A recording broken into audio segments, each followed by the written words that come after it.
Hey guys, on this week's Wisdom Wednesday, we're going to talk about this kind of slang word that a lot of people use, say tighten your core, and like what does that mean? So I've had this conversation with a few people in our boot camp and our CrossFit classes, so I want you to think of this.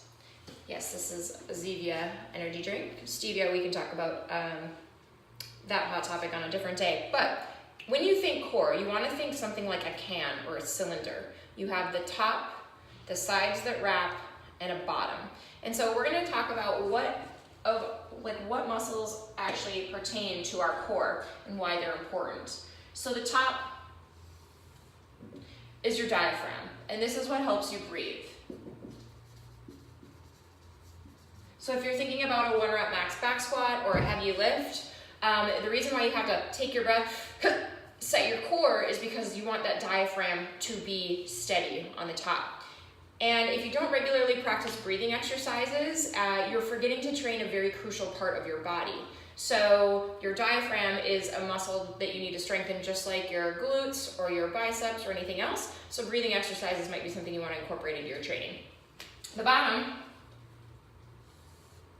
is the pelvic floor. So let's break that down for a minute. In our pelvic floor, gentlemen, yours is more heart-shaped and smaller, and you have a smaller pelvic floor than women for the very reason that women are built to birth children.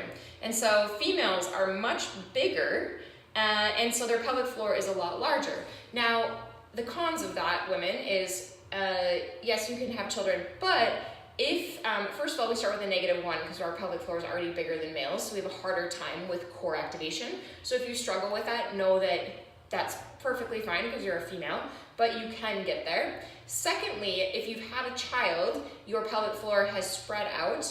If you've had that child naturally, things tear and they have to come back. So having a child is like straining your pelvic floor. So just know that that puts you at like a -2. Now, if you're a female, say you went through labor, that pelvic floor spreads, you didn't have the child naturally, and now you have a C-section, now you're cutting your abdominal wall, so now you're at like a -3. So you're already starting behind the ball, so just know that it's gonna take you a little bit of time to pick up and gain ground. Males, you don't have as difficult a time. Good for you, your core should be stronger than females. All right, then down your back, you have these tiny little muscles on the sides of your spine called your multifidus, okay? So in your multifidus, and I'm gonna show you that in a minute, if you put your hands right along your spine and you go, huh, they should kick out at you. And those are the tiny little stabilizers of inner segmental systems. Now, I think the one that everybody forgets is transverse abdominus.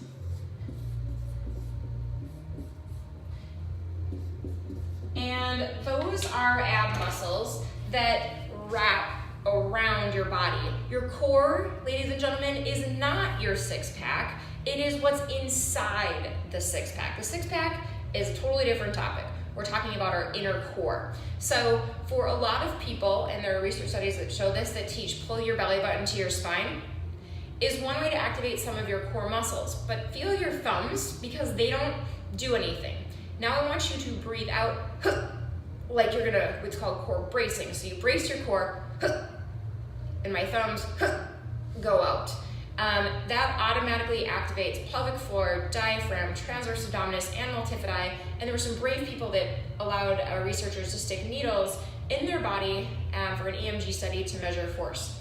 So when we talk about core, the ones that I were writing down, you have your diaphragm on top, pelvic floor on the bottom, multifidus, and then your transverse abdominus wraps all the way around. So remember that when people say engage your core, it's not your six-pack, it's everything that surrounds the midsection of your body. Why is this important? Well, if we don't have core strength, we can't have extremity strength. So the core's got to be solid before the extremities can be. So just a little food for thought on what is your core going into this week for you.